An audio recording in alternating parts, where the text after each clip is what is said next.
Samahan niyo akong mamasyal. Ang unang pinuntahan ko ay itong Burnham Park. Burnham Park. Yan siguro ang tamang bigkas, no? So ito ang unang pinuntahan ko. Ito yung napakagandang park na nasikat sa buong Pilipinas dito sa Baguio City. Ayan, no? Kung mapapansin nyo, sa gitna mayroon siyang lake or tubig, no, na para siyang man-made na river na may mga sasakyan ng mga bangka.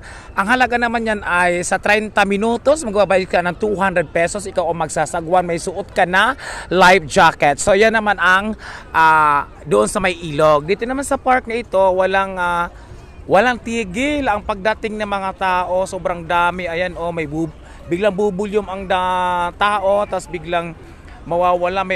Sa may gitna naman, ayan, mayroon ng mga paarkilahan ng mga bike. Pwede ang mga bata, adult, at kung sino-sino pa. So ito ngayon ang sitwasyon dito sa Burnham Park sa Baguio City. Welcome to my vlog and welcome to Baguio City, mga kasosi. Tara, sa mga hindi pa nakakapunta dito, ito ang itsura ng Burnham Park. Siyempre, para lang siyang parang luneta, no? Pero parang mas malaki ito siguro, no? At saka mas marami ang tao, sobra. Karamihan dito ay mga turista, hindi taga rito ang mga namamasyal dito. Karamihan dito ay taga Maynila, taga ibang probinsya. Dinadayo nila yung Baguio City para naman siyempre maranasan nila o ma-experience nila kung gaano nga kaganda ang Baguio City. Isa na ako doon siyempre, no? Meron ditong bata. Sali ka sa vlog ko, dali. Sama? Ano pangalan mo? Gio po, tito. Taga saan ka? Sa Magsaysay. Dito sa Baguio City lang din kayo? May bata. Ilang taong ka ng ilang taong ka na iho? Jero, ilang taong ka na? 11 po. 11. Malapit lang kayo dito sa Burnham Park o sa Baguio? O sakop kayo ng Baguio City? Opo. Bakit ka namamasyal sa Burnham Park? Taga rito lang din naman kayo? Ang ganda. Kahit taga rito kayo, namamasyal din kayo dito lagi? Sino ang kasama mo mamasyal? Mga ate ko po. Mga ate? Dahil ngayon ay walang pasok. Nag-aaral ka ba? Opo. Anong grade ka? Grade 6 po. Pag sinabi bang taga Baguio, ano ang salita? Ilocano po. Ilocano? Bakit marunong ka magtagalog? Kasi alam mo naman kapag nag-aaral, Itinuturo ba sa school sa eskwelahan ng Baguio City ang wikang Tagalog? Opo. Ganun. Ang galing naman. Kasi may mga ibang probinsya na hindi sila marunong magtagalog, di ba? Ang galing naman. So, ano masasabi mo sa Burnham Park bilang isang bata? Okay lang. Maganda naman po. May napapanood ka ba na ibang park? Alam mo ba ang Luneta? Ang Rizal Park? Opo. Kasing ganda ba nito? Nakapunta ka na ba sa Rizal Park? Opo. Sigurado ka sa Luneta? Sa Maynila? Ay, kala ko sa Mayroon din sa inyo, Rizal Park? Mayroon din? Oo. So, kung hindi mo pa narating ang Luneta o Rizal Park, minsan po yayain mo yung parents mo at saka mga kamag-anak. Punta rin kayo doon minsan. Di maganda rin yun. Nandun sino nasa Luneta? Kaninong estatwa? Origin. Ha? Dr. Dr. Jose Jose. Rizal, tama ka. Dito ba wala ba ritong statue or estatwa na wala? Andun po ba? Anong pangalan ng estatwa? Sino bayani? Jose Rizal. Jose Rizal din pala, nandito? Yung ulo niya. Ay, ang galing. Ulo na lang niya. Oo.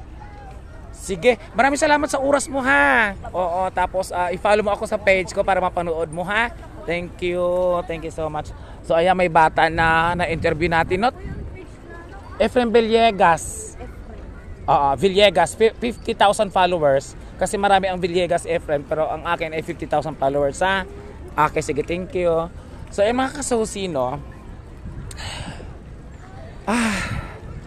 So tara, dahil maaga pa, ikutin natin ang Burnham Park dito sa Baguio City. Ayan, diba super ganda naman?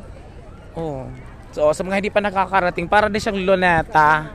Balito ko mayroon daw ditong estatwa ni Rizal, pero ulo lang. Kaya pupuntahan natin kung saan banda yun. Ayan.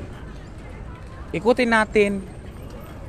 Welcome to my vlog, mga kasos. Nandito ako sa Baguio City ngayon, November 10, 2024. Welcome to my vlog and welcome to Baguio City. Ito ang sitwasyon ngayon sa Burnham Park. Marami ang tao. Kung saan kayo mamasyal sa Luneta Park o sa Rizal Park, mas marami ang tao dito. Akala ko ba malamig? Bakit mainit? Mainit naman pala.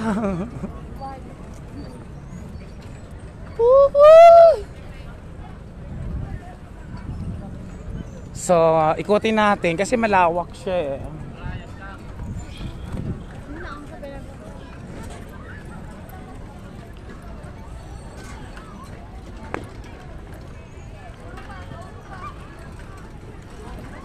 So, ang dami pala rito mga naglalatag.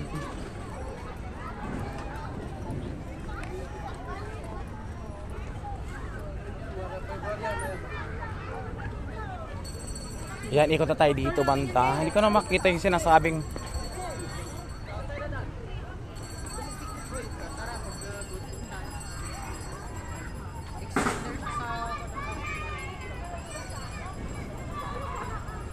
Okay, mapapansin yung mga kasusi. No, para siyang Rizal Park or Lunita, no, marami naglalaro, marami namamasyal. Pero mas marami ang tao dito kaysa Rizal Park.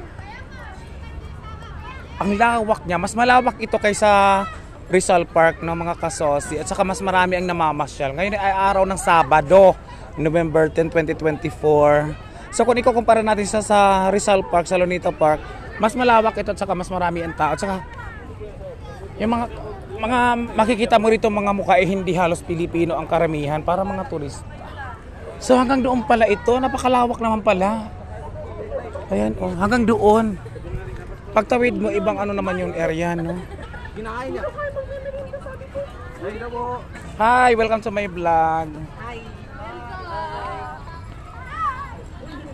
Hello, welcome to my vlog, ma'am. Pwedeng kunan? Ay, kakaiba eh. Hello, welcome to my vlog. Mayroon ba kayong gustong i-shout out? Welcome to my vlog. Ako si Efren Villegas. Matanong ko lang, taga rito kayo, ma'am.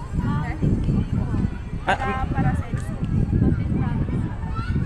Ano din, malapit sa Baguio City. malayo.